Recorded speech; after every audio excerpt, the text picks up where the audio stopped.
ಓಂ ಶಾಂತಿ. ಇಂದಿನ ದಿನಾಂಕ 2/6/2026. ಪ್ರಾರ್ಥ ಮುರಳಿ ಬಾಪ್ತಾದ ಮಧುಬನ. ಮಧುರ ಮಕ್ಕಳೇ, ನೀವು ಆತ್ಮಿಕ ಮಾರ್ಗದರ್ಶಕರಾಗಿದ್ದೀರಿ. ಗೃಹಸ್ಥ ವ್ಯವಹಾರವನ್ನು ಸಂಭಾಲನೆ ಮಾಡುತ್ತಾ ನೀವು ಕಮಲ ಪುಷ್ಪ ಸಮಾನರಾಗಿ ನೆನಪಿನ ಯಾತ್ರೆ ಮಾಡಬೇಕು ಹಾಗೂ ಮಾಡಿಸಬೇಕಾಗಿದೆ. ಪ್ರಶ್ನೆ: ತಂದೆಯು ಮಕ್ಕಳಿಗೆ ಯಾವ ಶೃಂಗಾರ ಮಾಡುತ್ತಾರೆ, ಯಾವ ಶೃಂಗಾರವನ್ನು ನಿರಾಕರಿಸುತ್ತಾರೆ? ಉತ್ತರ: ತಂದೆಯು ಹೇಳುತ್ತಾರೆ, ಮಧುರ ಮಕ್ಕಳೇ, ನಾನು ನಿಮ್ಮ ಆತ್ಮಿಕ ಶೃಂಗಾರ ಮಾಡಲು ಬಂದಿದ್ದೇನೆ. ನೀವು ಎಂದೂ ದೈಹಿಕ ಶೃಂಗಾರ ಮಾಡಬಾರದು.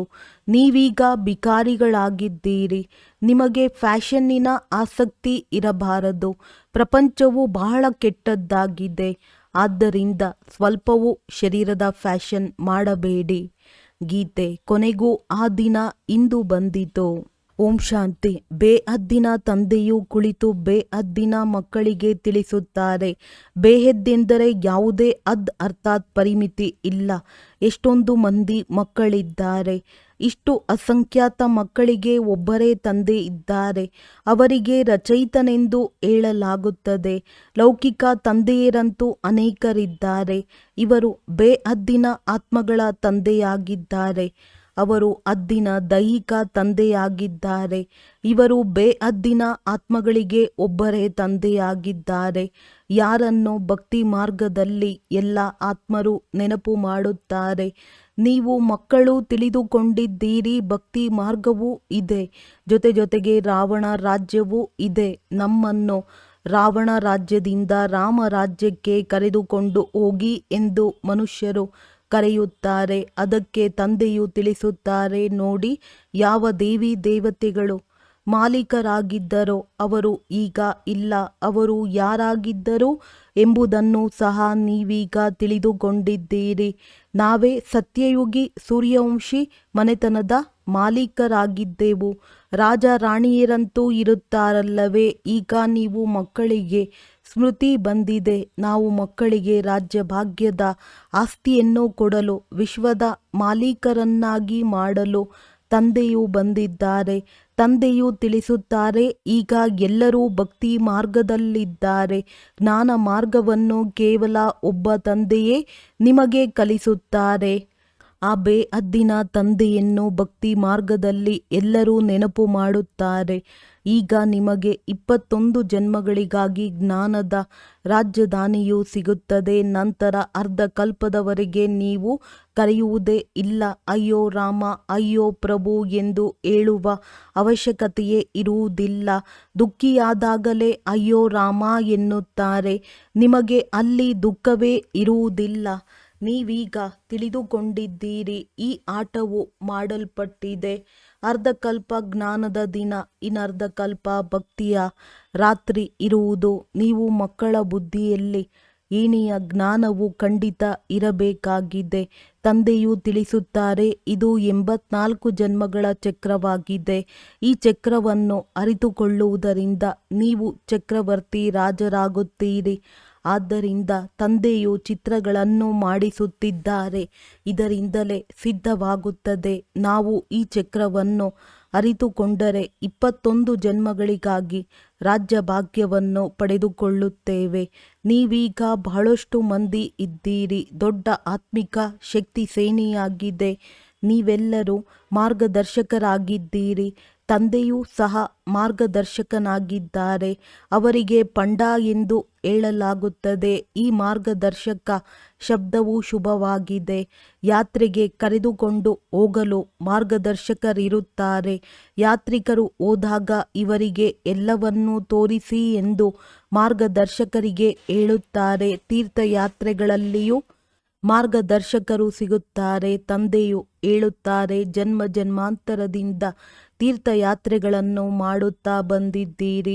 ಅಮರನಾಥಕ್ಕೂ ಹೋಗುತ್ತಾರೆ, ತೀರ್ಥ ಸ್ಥಾನಗಳಿಗೆ ಹೋಗುತ್ತಾರೆ, ಪರಿಕ್ರಮಣ ಮಾಡುತ್ತಾರೆ. ಅಲ್ಲಿ ಹೋಗುವ ಸಮಯದಲ್ಲಿ ಅದೇ ನೆನಪಿರುತ್ತದೆ. ಉದ್ಯೋಗ, ವ್ಯವಹಾರ ಎಲ್ಲದರಿಂದ ಬುದ್ಧಿಯೋಗವು ದೂರವಿರುತ್ತದೆ. ಇಲ್ಲಿ ನಿಮಗೆ ತಿಳಿಸಲಾಗುತ್ತದೆ, ತಮ್ಮ ಗೃಹಸ್ಥದಲ್ಲಿದ್ದರೂ ಸಹ ಉದ್ಯೋಗ ವ್ಯವಹಾರಗಳನ್ನು ಮಾಡುತ್ತಾ ಇರಿ ಮತ್ತು ಗುಪ್ತ ಯಾತ್ರೆಯಲ್ಲಿರಿ. ಇದು ಒಳ್ಳೆಯದಾಗಿದೆ. ಎಷ್ಟು ದೊಡ್ಡ ವ್ಯಾಪಾರ ಮಾಡಬೇಕೋ ಅಷ್ಟನ್ನು ಮಾಡಿರಿ. ಯಾರನ್ನು ನಿರಾಕರಿಸುವುದಿಲ್ಲ. ಬಲೆ ತಮ್ಮ ರಾಜ್ಯವನ್ನು ಸಂಭಾಲನೆ ಮಾಡಿ. ರಾಜ ಜನಕನಿಗೆ ಸೆಕೆಂಡಿನಲ್ಲಿ ಜೀವನ್ಮುಕ್ತಿ ಸಿಕ್ಕಿತು. ನಿಮಗೆ ಯಾವುದೇ ಹೊರಗಿನ ಯಾತ್ರೆ ಇತ್ಯಾದಿಗಳಲ್ಲಿ ಸುತ್ತುವ ಅವಶ್ಯಕತೆ ಇಲ್ಲ. ತಮ್ಮ ಗೃಹಸ್ಥವನ್ನು ಪೂರ್ಣ ರೀತಿಯಿಂದ ಸಂಭಾಲನೆ ಮಾಡಿರಿ. ಯಾರು ಬುದ್ಧಿವಂತ ಒಳ್ಳೆಯ ಮಕ್ಕಳಿದ್ದಾರೆಯೋ ಅವರು ನಾವು ಗೃಹಸ್ಥ ವ್ಯವಹಾರದಲ್ಲಿರುತ್ತಾ ಕಮಲ ಪುಷ್ಪ ಸಮಾನರಿರಬೇಕೆಂದು ತಿಳಿಯುತ್ತಾರೆ. ಗೃಹಸ್ಥ ವ್ಯವಹಾರದಲ್ಲಿ ಬೇಸರ ಪಡಬಾರದು. ಕುಮಾರ ಕುಮಾರಿಯರಂತೂ ಸನ್ಯಾಸಿಗಳಿದ್ದಂತೆ ಅವರಲ್ಲಿ ವಿಕಾರವಿರುವುದಿಲ್ಲ. ಪಂಚವಿಕಾರಗಳಿಂದ ದೂರವಿರುತ್ತಾರೆ. ಈಗ ನೀವು ಮಕ್ಕಳು ತಿಳಿದುಕೊಂಡಿದ್ದೀರಿ. ನಮ್ಮ ಶೃಂಗಾರವೇ ಭಿನ್ನವಾಗಿದೆ, ಅವರದ್ದೇ ಭಿನ್ನವಾಗಿದೆ. ಅವರದ್ದು ತಮೋಪ್ರಧಾನ ಶೃಂಗಾರವಾಗಿದೆ, ನಿಮ್ಮದ್ದು ಸತೋಪ್ರಧಾನ ಶೃಂಗಾರವಾಗಿದೆ. ಇದರಿಂದ ನೀವು ಸತೋಪ್ರಧಾನ ಸೂರ್ಯವಂಶಿ ರಾಜಧಾನಿಯಲ್ಲಿ ಹೋಗಬೇಕಾಗಿದೆ. ತಂದೆಯು ನೀವು ಮಕ್ಕಳಿಗೆ ತಿಳಿಸುತ್ತಾರೆ, ಮಕ್ಕಳೇ, ತಮೋಪ್ರಧಾನ ದೈಹಿಕ ಶೃಂಗಾರವನ್ನು ಸ್ವಲ್ಪವೂ ಮಾಡಬೇಡಿ. ಪ್ರಪಂಚವು ಬಹಳ ಕೆಟ್ಟು ಹೋಗಿದೆ. ಗೃಹಸ್ಥ ವ್ಯವಹಾರದಲ್ಲಿರುತ್ತಾ ಫ್ಯಾಷನಬಲ್ ಆಗಬೇಡಿ. ಫ್ಯಾಷನ್ ಆಕರ್ಷಣೆ ಮಾಡುತ್ತದೆ. ಈ ಸಮಯದಲ್ಲಿ ಸೌಂದರ್ಯವು ಒಳ್ಳೆಯದಲ್ಲ. ಕಪ್ಪಾಗಿದ್ದರೆ ಇನ್ನೂ ಒಳ್ಳೆಯದು. ಯಾವುದೇ ಪೆಟ್ಟು ಬೀಳುವುದಿಲ್ಲ. ಸುಂದರರಾಗಿರುವ ಹಿಂದೆ ಸುತ್ತುತ್ತಿರುತ್ತಾರೆ. ಕೃಷ್ಣನನ್ನೂ ಸಹ ಕಪ್ಪಾಗಿ ತೋರಿಸುತ್ತಾರೆ. ನೀವು ಶಿವತಂದೆಯಿಂದ ಸುಂದರರಾಗಬೇಕಾಗಿದೆ. ಅವರಂತೂ ಪೌಡರ್ ಇತ್ಯಾದಿಗಳಿಂದ ಸುಂದರವಾಗಿ ಕಾಣುತ್ತಾರೆ. ಎಷ್ಟೊಂದು ಫ್ಯಾಷನ್ ಇದೆ, ಮಾತೇ ಕೇಳಬೇಡಿ. ಸಾಹುಕಾರರಿಗಂತೂ ಸತ್ಯನಾಶವಾಗುತ್ತದೆ. ಬಡವರು ಚೆನ್ನಾಗಿರುತ್ತಾರೆ. ಹಳ್ಳಿಗಳಿಗೆ ಹೋಗಿ ಬಡವರ ಕಲ್ಯಾಣ ಮಾಡಬೇಕಾಗಿದೆ. ಆದರೆ ಸಂದೇಶವನ್ನು ಕೊಡುವವರು ದೊಡ್ಡ ವ್ಯಕ್ತಿಯಾಗಿರಬೇಕು. ನೀವೆಲ್ಲರೂ ಬಡವರಲ್ಲವೇ? ಯಾರಾದರೂ ಸಾಹುಕಾರರಿದ್ದೀರಾ? ನೀವು ನೋಡಿ ಎಷ್ಟು ಸಾಧಾರಣವಾಗಿ ಕುಳಿತಿದ್ದೀರಿ. ಬಾಂಬೆಯಲ್ಲಿ ಫ್ಯಾಷನ್ ನೋಡಿ ಎಷ್ಟೊಂದಿದೆ. ತಂದೆಯ ಬಳಿ ಮಿಲನ ಮಾಡಲು ಬರುತ್ತಾರೆ. ಆಗ ಹೇಳುತ್ತೇನೆ, ನೀವು ಈ ಶಾರೀರಿಕ ಶೃಂಗಾರ ಮಾಡಿಕೊಂಡಿದ್ದೀರಿ. ಬನ್ನಿರಿ, ನಿಮಗೆ ಜ್ಞಾನದ ಶೃಂಗಾರ ಮಾಡಿಸುತ್ತೇವೆ. ಯಾವುದರಿಂದ ನೀವು ಸ್ವರ್ಗದಲ್ಲಿ 21 ಜನ್ಮಗಳಿಗೆ ದೇವತೆಯಾಗಿ ಬಿಡುತ್ತೀರಿ. ಸದಾ ಸುಖಿಯಾಗಿರುತ್ತೀರಿ. ಎಂದೂ ಅಳುವುದೂ ಇಲ್ಲ, ದುಃಖವೂ ಆಗುವುದಿಲ್ಲ. ನೀವೀಗ ಈ ದೈಹಿಕ ಶೃಂಗಾರವನ್ನು ಬಿಟ್ಟು ಬಿಡಿ. ನಿಮಗೆ ನಾವು ಜ್ಞಾನ ರತ್ನಗಳಿಂದ ಬಹಳ ಫಸ್ಟ್ ಕ್ಲಾಸ್ ಶೃಂಗಾರ ಮಾಡಿಸುತ್ತೇವೆ. ಅದರ ಮಾತೇ ಕೇಳಬೇಡಿ. ಒಂದು ವೇಳೆ ನನ್ನ ಮತದಂತೆ ನಡೆಯುವುದಾದರೆ ನಿಮ್ಮನ್ನು ಪಟ್ಟದ ರಾಣಿಯರನ್ನಾಗಿ ಮಾಡುತ್ತೇನೆ. ಇದು ಒಳ್ಳೆಯದಲ್ಲವೇ? ನೀವೆಲ್ಲ ಭಾರತವಾಸಿಗಳನ್ನು ಈ ತಮೋಪ್ರಧಾನ ಆಸುರಿ ಪ್ರಪಂಚ ನರಕದಿಂದ ಓದಿಸಿ ಸ್ವರ್ಗದ ಮಹಾರಾಣಿಯರನ್ನಾಗಿ ಮಾಡುತ್ತೇನೆ. ಈಗ ನೀವು ಮಕ್ಕಳು ತಿಳಿದುಕೊಂಡಿದ್ದೀರಿ. ಇಂದು ನಾವು ಶ್ವೇತ ವಸ್ತ್ರಗಳಲ್ಲಿದ್ದೇವೆ. ಇನ್ನೊಂದು ಜನ್ಮದಲ್ಲಿ ಸ್ವರ್ಗದಲ್ಲಿ ಚಿನ್ನದ ಚಮಚದಿಂದ ಹಾಲು ಕುಡಿಯುತ್ತೀರಿ. ಇದಂತೂ ಬಹಳ ಚೀಚಿ ಪ್ರಪಂಚವಾಗಿದೆ. ಸ್ವರ್ಗವಂತೂ ಸ್ವರ್ಗವೇ ಆಗಿದೆ. ಅದರ ಮಾತೇ ಕೇಳಬೇಡಿ. ಇಲ್ಲಿ ನೀವು ಭಿಕಾರಿಗಳಾಗಿದ್ದೀರಿ. ಭಾರತವು ಭಿಕಾರಿಯಾಗಿದೆ. ಭಿಕಾರಿಯಿಂದ ರಾಜಕುಮಾರನೆಂಬ ಗಾಯನವಿದೆ. ಮತ್ತೆ ಈ ಭಾರತದಲ್ಲಿಯೇ ಜನ್ಮ ಪಡೆಯುತ್ತೀರಿ. ತಂದೆಯು ನಿಮ್ಮನ್ನು ಸ್ವರ್ಗದ ಮಾಲೀಕರನ್ನಾಗಿ ಮಾಡಿದ್ದರು. ರಾತ್ರಿ ಹಗಲಿನ ಅಂತರವಿದೆ. ಮಹಾನ್ ಬಡವರು ಯಾರಿಗೆ ತಿನ್ನುವುದಕ್ಕೂ ಏನೂ ಇರುವುದಿಲ್ಲವೋ ಅವರಿಗೆ ದಾನ ಮಾಡಲಾಗುತ್ತದೆ. ಭಾರತ ದೇಶವೇ ಮಹಾನ್ ಬಡ ದೇಶವಾಗಿದೆ. ಈ ಸಮಯದಲ್ಲಿ ಎಲ್ಲರೂ ತಮೋಪ್ರಧಾನರಾಗಿದ್ದಾರೆಂದು ಪಾಪ ಅವರಿಗೆ ತಿಳಿಯುವುದೇ ಇಲ್ಲ. ದಿನ ಪ್ರತಿದಿನ ಏಣಿಯನ್ನು ಕೆಳಗಿಳಿಯುತ್ತಲೇ ಹೋಗುತ್ತೀರಿ. ಈಗ ಯಾರೂ ಏಣಿಯನ್ನು ಏರಲು ಸಾಧ್ಯ? 16 ಕಲೆಗಳಿಂದ 14 ಕಲೆ, ನಂತರ 12 ಕಲೆ ಕೆಳಗಡೆ ಇಳಿಯುತ್ತಲೇ ಬರುತ್ತಾರೆ. ಈ ಲಕ್ಷ್ಮೀನಾರಾಯಣರೂ ಸಹ 16 ಕಲಾ ಸಂಪೂರ್ಣರಾಗಿದ್ದರು. ನಂತರ 14 ಕಲೆಗಳಲ್ಲಿ ಇಳಿಯುತ್ತಾರಲ್ಲವೇ? ಇದನ್ನೂ ಸಹ ಚೆನ್ನಾಗಿ ನೆನಪಿಟ್ಟುಕೊಳ್ಳಬೇಕಾಗಿದೆ. ಏಣಿಯನ್ನು ಇಳಿಯುತ್ತಾ ಇಳಿಯುತ್ತಾ ಸಂಪೂರ್ಣ ಪತಿತರಾಗಿದ್ದೀರಿ. ಈಗ ಸ್ವರ್ಗದ ಮಾಲೀಕರನ್ನಾಗಿ ಯಾರು ಮಾಡುವರು? ಈ ವಿಶ್ವದ ಚರಿತ್ರೆ ಭೂಗೋಳವು ಪುನರಾವರ್ತನೆಯಾಗುತ್ತದೆ. ಇದನ್ನೂ ಸಹ ಎಲ್ಲರೂ ಹೇಳುತ್ತಾರೆ. ಆದರೆ ಈಗ ಯಾವ ಚರಿತ್ರೆ ಭೂಗೋಳವು ಪುನರಾವರ್ತನೆಯಾಗುತ್ತದೆ ಎಂಬುದನ್ನು ಯಾರೂ ತಿಳಿದುಕೊಂಡಿಲ್ಲ. ಶಾಸ್ತ್ರಗಳಲ್ಲಿ ಸತ್ಯಯುಗದ ಆಯಸ್ಸನ್ನು ಲಕ್ಷಾಂತರ ಕೋಟ್ಯಾಂತರ ವರ್ಷಗಳೆಂದು ಬರೆದು ಬಿಟ್ಟರು. ಕೇಳಿರಿ, ಸತ್ಯಯುಗವು ಯಾವಾಗ ಬರುವುದು? ಇನ್ನು 40,000 ವರ್ಷಗಳಿದೆ ಎಂದು ಹೇಳುತ್ತಾರೆ. ನೀವು ಸಿದ್ಧ ಮಾಡಿ ತಿಳಿಸುತ್ತೀರಿ. ಕಲ್ಪದ ಆಯಸ್ಸು 5,000 ವರ್ಷಗಳಾಗಿದೆ. ಅವರು ಕೇವಲ ಸತ್ಯಯುಗಕ್ಕೆ ಲಕ್ಷಾಂತರ ವರ್ಷಗಳೆಂದು ಹೇಳುತ್ತಾರೆ. ಘೋರ ಅಂಧಕಾರವಿದೆಯಲ್ಲವೇ? ಅಂದ ಮೇಲೆ ಮನುಷ್ಯರು ಬಂದಿರುವರೆಂದು ಹೇಗೆ ನಂಬುವರು? ಕಲಿಯುಗದ ಅಂತ್ಯವಾದಾಗ ಭಗವಂತನು ಬರುವರೆಂದು ತಿಳಿದುಕೊಳ್ಳುತ್ತಾರೆ. ಈಗ ನೀವು ಮಕ್ಕಳು ಎಲ್ಲ ಮಾತುಗಳನ್ನು ತಿಳಿದುಕೊಂಡಿದ್ದೀರಿ. ವಿನಾಶವು ಸನ್ಮುಖದಲ್ಲಿ ನಿಂತಿದೆ. ಮಕ್ಕಳಿಗೆ ತಿಳಿಸಲಾಗುತ್ತದೆ, ವಿನಾಶಕ್ಕೆ ಮೊದಲೇ ತಂದೆಯಿಂದ ಆಸ್ತಿಯನ್ನು ತೆಗೆದುಕೊಳ್ಳಿ. ಆದರೆ ಮನುಷ್ಯರು ಕುಂಭಕರ್ಣನ ನಿದ್ರೆಯಲ್ಲಿ ಮಲಗಿದ್ದಾರೆ. ಅಂಥವರು ಪಾಪ ಅಯ್ಯೋ ಅಯ್ಯೋ ಎನ್ನುತ್ತಾ ಸಾಯುತ್ತಾರೆ. ನಿಮ್ಮದು ಜೈ ಜೈಕಾರವಾಗುತ್ತದೆ. ವಿನಾಶದಲ್ಲಿ ಇರುವುದೇ ಅಯ್ಯೋ ಅಯ್ಯೋ ಎಂಬ ಶಬ್ದ. ವಿಪರೀತ ಬುದ್ಧಿಯವರೇ ಅಯ್ಯೋ ಅಯ್ಯೋ ಎನ್ನುತ್ತಾರೆ. ಈಗ ನೀವು ಸತ್ಯ ತಂದೆಯ ಸತ್ಯ ಸಂತಾನರಾಗಿದ್ದೀರಿ. ನರಕದ ವಿನಾಶವಾಗದ ಹೊರತು ಸ್ವರ್ಗವು ಹೇಗಾಗುವುದು? ನೀವು ಹೇಳುತ್ತೀರಿ, ಇದಂತೂ ಮಹಾಭಾರತ ಯುದ್ಧವಾಗಿದೆ, ಇದರಿಂದಲೇ ಸ್ವರ್ಗ ದ್ವಾರವು ತೆರೆಯುವುದು. ಮನುಷ್ಯರಂತೂ ಏನನ್ನೂ ತಿಳಿದುಕೊಂಡಿಲ್ಲ. ನಿಮ್ಮ ಬುದ್ಧಿಯಲ್ಲಿದೆ, ನಮಗೆ ಈಗ ದೈವಿ ಸ್ವರಾಜ್ಯದ ಬೆಣ್ಣೆಯೂ ಸಿಗುತ್ತದೆ. ಅವರಂತೂ ಪರಸ್ಪರ ಹೊಡೆದಾಡುತ್ತಾ ಇರುತ್ತಾರೆ. ಅವರು ಮನುಷ್ಯರು, ನೀವು ಮನುಷ್ಯರೇ. ಆದರೆ ಅವರು ಆಸುರಿ ಸಂಪ್ರದಾಯ, ನೀವು ದೈವಿ ಸಂಪ್ರದಾಯದವರಾಗಿದ್ದೀರಿ. ತಂದೆಯು ಮಕ್ಕಳಿಗೆ ಸನ್ಮುಖದಲ್ಲಿ ತಿಳಿಸುತ್ತಾರೆ. ನೀವು ಮಕ್ಕಳಲ್ಲಿ ಖುಷಿ ಇರುತ್ತದೆ. ನೀವು ಅನೇಕ ಬಾರಿ ಇಂತಹ ರಾಜಧಾನಿಯನ್ನು ಪಡೆದುಕೊಂಡಿದ್ದೀರಿ. ಹೇಗೆ ಈಗಲೂ ಸಹ ಪಡೆದುಕೊಳ್ಳುತ್ತಿದ್ದೀರಿ. ಅವರು ಪರಸ್ಪರ 2 ಬೆಕ್ಕುಗಳಂತೆ ಕಾದಾಡುತ್ತಾರೆ. ಇಡೀ ವಿಶ್ವದ ರಾಜ್ಯಭಾಗ್ಯದ ಬೆಣ್ಣೆಯೂ ನಿಮಗೆ ಸಿಗುತ್ತದೆ. ಇಲ್ಲಿ ನೀವು ವಿಶ್ವದ ಮಾಲೀಕರಾಗುವುದಕ್ಕಾಗಿಯೇ ಬರುತ್ತೀರಿ.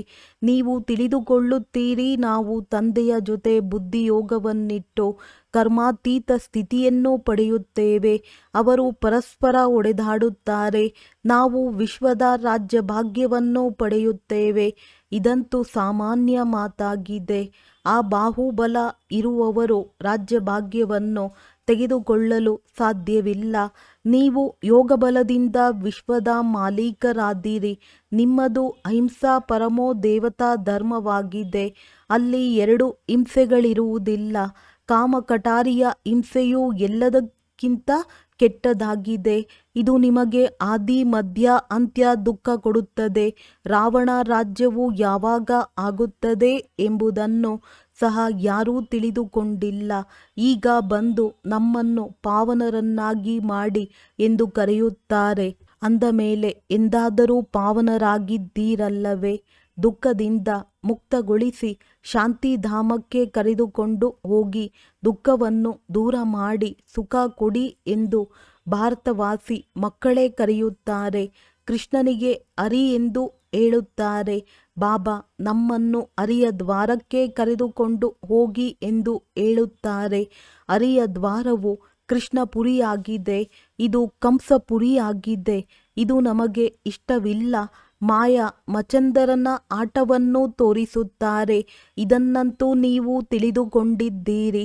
ರಾವಣ ರಾಜ್ಯವು ದ್ವಾಪರದಿಂದ ಆರಂಭವಾಗುತ್ತದೆ. ಯಾವ ದೇವತೆಗಳು ಪಾವನರಿದ್ದರೋ ಅವರು ಪತಿತರಾಗತೊಡಗುತ್ತಾರೆ. ಅದರ ಸಾಕ್ಷಿಗಳು ಜಗನ್ನಾಥಪುರಿಯಲ್ಲಿದೆ. ಪ್ರಪಂಚದಲ್ಲಿ ಎಷ್ಟು ಕೊಳಕುತನವಿದೆ. ನಾವಂತೂ ಈಗ ಅವೆಲ್ಲ ಮಾತುಗಳಿಂದ ಹೊರಬಂದು ಫರಿಸ್ತಾನಕ್ಕೆ ಹೋಗುತ್ತೇವೆ. ಇದರಲ್ಲಿ ಬಹಳ ಧೈರ್ಯ, ಮಹಾವೀರತನ ಬೇಕು. ತಂದೆಯ ಮಕ್ಕಳಾದ ನಂತರವೂ ಪತಿತರಾಗಬಾರದು. ಸ್ತ್ರೀ ಪುರುಷರು ಒಟ್ಟಿಗೆ ಇದ್ದು ಪರಸ್ಪರ ಬೆಂಕಿ ಹತ್ತಿಕೊಳ್ಳದೆ ಇರಲು ಸಾಧ್ಯವೇ ಇಲ್ಲವೆಂದು ತಿಳಿದುಕೊಳ್ಳುತ್ತಾರೆ. ಆದ್ದರಿಂದಲೇ ಇಲ್ಲಿ ಇವರು ಸ್ತ್ರೀ ಪುರುಷರನ್ನು ಸಹೋದರ ಸಹೋದರಿಯರನ್ನಾಗಿ ಮಾಡಿಸುತ್ತಾರೆಂದು ಬಹಳಷ್ಟು ಒಡೆದಾಡುತ್ತಾರೆ. ಈ ರೀತಿಯಂತೂ ಎಲ್ಲಿಯೂ ಬರೆದಿಲ್ಲ. ಇಲ್ಲಿ ಯಾವುದೂ ಗೊತ್ತಿಲ್ಲವೆಂದು ತಿಳಿದುಕೊಳ್ಳುತ್ತಾರೆ. ಅರೆ, ನೀವು ಬ್ರಹ್ಮಕುಮಾರಿಯರ ಬಳಿ ಹೋಗುತ್ತೀರಿ ಮತ್ತು ಅವರು ನಿಮ್ಮನ್ನು ಬಂಧಿಸುತ್ತಾರೆ. ಹೀಗೆ ಅಲ್ಲಿ ಸುಳ್ಳು ಹೇಳುತ್ತಿರುತ್ತಾರೆ. ಇದು ಸಹ ಡ್ರಾಮಾದಲ್ಲಿ ನಿಗದಿಯಾಗಿದೆ. ಯಾರ ಪಾತ್ರವಿರುವುದೋ ಅವರು ಬಂದೇ ಬರುತ್ತಾರೆ. ಇದರಲ್ಲಿ ಹೆದರುವ ಮಾತಿಲ್ಲ. ಶಿವ ತಂದೆಯಂತೂ ಜ್ಞಾನಸಾಗರ, ಪತಿತ ಪಾವನ, ಸರ್ವರ ಸದ್ಗತಿದಾತನಾಗಿದ್ದಾರೆ. ಬ್ರಹ್ಮರವರ ಮೂಲಕ ಪತಿತರಿಂದ ಪಾವನರನ್ನಾಗಿ ಮಾಡುತ್ತಾರೆ. ಈ ಶಬ್ದವು ಇಷ್ಟು ದೊಡ್ಡ ಅಕ್ಷರಗಳಲ್ಲಿ ಬರೆಯಬೇಕು. ಅದನ್ನು ಯಾರು ಬೇಕಾದರೂ ಓದುವಂತಿರಲಿ. ಪವಿತ್ರತೆಗಾಗಿ ಎಷ್ಟೊಂದು ವಿಘ್ನಗಳನ್ನು ಹಾಕುತ್ತಾರೆ. ತಂದೆಯು ಹೇಳುತ್ತಾರೆ, ಮಕ್ಕಳೇ, ಯಾವುದೇ ದೇಹದಾರಿಯಲ್ಲಿ ಮೋಹದ ಸೆಳೆತವಿರಬಾರದು. ಒಂದು ವೇಳೆ ಎಲ್ಲಿಯಾದರೂ ಮೋಹದ ಸೆಳೆತವಿದ್ದರೆ ಸಿಕ್ಕಿ ಹಾಕಿಕೊಳ್ಳುತ್ತೀರಿ. ಇಲ್ಲಂತೂ ತಾಯಿ ಸತ್ತಾಗಲೂ ಸಹ ಹಲ್ವ ತಿನ್ನಬೇಕು. ತಂದೆಯು ಸನ್ಮುಖದಲ್ಲಿ ಕೂರಿಸಿಕೊಂಡು ಕೇಳುತ್ತಾರೆ, ನಾಳೆ ನಿಮ್ಮವರು ಯಾರಾದರೂ ಸಾವನ್ನಪ್ಪಿದರೆ ಅಳುವುದಿಲ್ಲವೇ? ಕಣ್ಣೀರು ಬಂದರೆ ಅನುತ್ತೀರ್ಣರಾದರು. ಒಂದು ಶರೀರವನ್ನು ಬಿಟ್ಟು ಇನ್ನೊಂದನ್ನು ತೆಗೆದುಕೊಂಡರು. ಅದರಲ್ಲಿ ಅಳುವ ಮಾತೇನಿದೆ? ಅನ್ಯರು ಯಾರಾದರೂ ಕೇಳಿಸಿಕೊಂಡರೆ ಹೇಳುವರು, ಬಾಯಿಂದ ಒಳ್ಳೆಯದಾದರೂ ಹೇಳಿರಿ. ಅರೆ, ಒಳ್ಳೆಯದನ್ನೇ ಹೇಳುತ್ತೇವೆ. ಸತ್ಯಯುಗದಲ್ಲಿ ಅಳುವುದೇ ಇಲ್ಲ. ಈ ನಿಮ್ಮ ಜೀವನವು ಅದಕ್ಕಿಂತಲೂ ಶ್ರೇಷ್ಠವಾಗಿದೆ. ನೀವು ಎಲ್ಲರನ್ನೂ ಅಳುವುದರಿಂದ ಪಾರು ಮಾಡುವವರು ಅಂದ ಮೇಲೆ ನೀವು ಹೇಗೆ ಅಳುವಿರಿ? ನಮಗೆ ಪತಿಯರ ಪತಿ ಸಿಕ್ಕಿದರು. ಅವರು ನಮ್ಮನ್ನು ಸ್ವರ್ಗಕ್ಕೆ ಕರೆದುಕೊಂಡು ಹೋಗುತ್ತಾರೆ. ಅಂದ ಮೇಲೆ ನರಕದಲ್ಲಿ ಬೀಳಿಸುವವರಿಗಾಗಿ ನಾವೇಕೆ ಅಳಬೇಕು? ತಂದೆಯು ಎಷ್ಟು ಮಧುರಾತಿ ಮಧುರ ಮಾತುಗಳನ್ನು ತಿಳಿಸುತ್ತಾರೆ ಆಸ್ತಿಯನ್ನು ತೆಗೆದುಕೊಳ್ಳುವುದಕ್ಕಾಗಿ. ಈ ಸಮಯದಲ್ಲಿ ಭಾರತಕ್ಕೆ ಎಷ್ಟೊಂದು ಅಕಲ್ಯಾಣವಾಗಿದೆ. ತಂದೆಯು ಬಂದು ಕಲ್ಯಾಣ ಮಾಡುತ್ತಾರೆ. ಭಾರತಕ್ಕೆ ಮಗದ ದೇಶವೆಂದು ಹೇಳುತ್ತಾರೆ. ಸಿನ್ನಲ್ಲಿ ಇರುವವರಷ್ಟು ಫ್ಯಾಷನಬಲ್ ಯಾರೂ ಇರುವುದಿಲ್ಲ. ವಿದೇಶದಿಂದ ಫ್ಯಾಷನ್ ಕಲಿತುಕೊಂಡು ಬರುತ್ತಾರೆ. ಕೂದಲಿಗಾಗಿ ಈಗಿನ ಕನ್ಯೆಯರು ಎಷ್ಟೊಂದು ಖರ್ಚು ಮಾಡುತ್ತಾರೆ. ಅವರಿಗೆ ನರಕದ ದೇವತೆಗಳೆಂದು ಕರೆಯಲಾಗುತ್ತದೆ. ತಂದೆಯು ನಿಮ್ಮನ್ನು ಸ್ವರ್ಗದ ಮಾಲೀಕರನ್ನಾಗಿ ಮಾಡುತ್ತಾರೆ. ಆ ಮನುಷ್ಯರಂತೂ ನಮಗಾಗಿ ಇಲ್ಲಿಯೇ ಸ್ವರ್ಗವಿದೆ, ಈ ಸುಖವನ್ನು ಅನುಭವಿಸೋಣ ಎಂದು ಹೇಳುತ್ತಾರೆ. ನಾಳೆ ಏನಾಗುವುದೋ ಯಾರಿಗೆ ಗೊತ್ತು? ಇಂತಹ ವಿಚಾರದವರು ಅನೇಕರು ಬರುತ್ತಾರೆ. ಒಳ್ಳೆಯದು. ಮಧುರಾತಿ ಮಧುರ ಅಗಲಿ ಹೋಗಿ ಮರಳಿ ಸಿಕ್ಕಿರುವ ಮಕ್ಕಳ ಪ್ರತಿ ಮಾತ್ಪಿತಾ ಬಾಪ್ ದಾದಾರವರ ನೆನಪು, ಪ್ರೀತಿ ಹಾಗೂ ಸುಪ್ರಭಾತ. ಆತ್ಮಿಕ ಮಕ್ಕಳಿಗೆ ಆತ್ಮಿಕ ತಂದೆಯ ನಮಸ್ತೆ. ಧಾರಣೆಗಾಗಿ ಮುಖ್ಯ ಸಾರ. ಸತ್ಯವಾದ ಆತ್ಮಿಕ ಮಾರ್ಗದರ್ಶಕರಾಗಿ ಎಲ್ಲರಿಗೆ ಮನೆಯ ಮಾರ್ಗವನ್ನು ತಿಳಿಸಬೇಕಾಗಿದೆ. ಶರೀರ ನಿರ್ವಹಣೆಗಾಗಿ ಉದ್ಯೋಗ ವ್ಯವಹಾರ ಮಾಡುತ್ತಾ ನೆನಪಿನ ಯಾತ್ರೆಯಲ್ಲಿ ಇರಬೇಕಾಗಿದೆ. ಕಾರ್ಯ ವ್ಯವಹಾರದಲ್ಲಿ ಬೇಸರ ಪಡಬಾರದು. ಜ್ಞಾನ ಶೃಂಗಾರ ಮಾಡಿಕೊಂಡು ಸ್ವಯಂವನ್ನು ಸ್ವರ್ಗದ ದೇವತೆಯನ್ನಾಗಿ ಮಾಡಿಕೊಳ್ಳಬೇಕಾಗಿದೆ. ಈ ತಮೋಪ್ರಧಾನ ಪ್ರಪಂಚದಲ್ಲಿ ಈ ದೈಹಿಕ ಶೃಂಗಾರ ಮಾಡಬಾರದು. ಕಲಿಯುಗಿ ಫ್ಯಾಷನ್ ಬಿಟ್ಟು ಬಿಡಬೇಕಾಗಿದೆ. ವರದಾನ: ಬಾಲಕ ಹಾಗೂ ಮಾಲೀಕತ್ವದ ಸಮತೋಲನದ ಮೂಲಕ ಯುಕ್ತಿಯುಕ್ತವಾಗಿ ನಡೆಯುವಂತಹ ಸಫಲತಾ ಮೂರ್ತಿ ಭವ.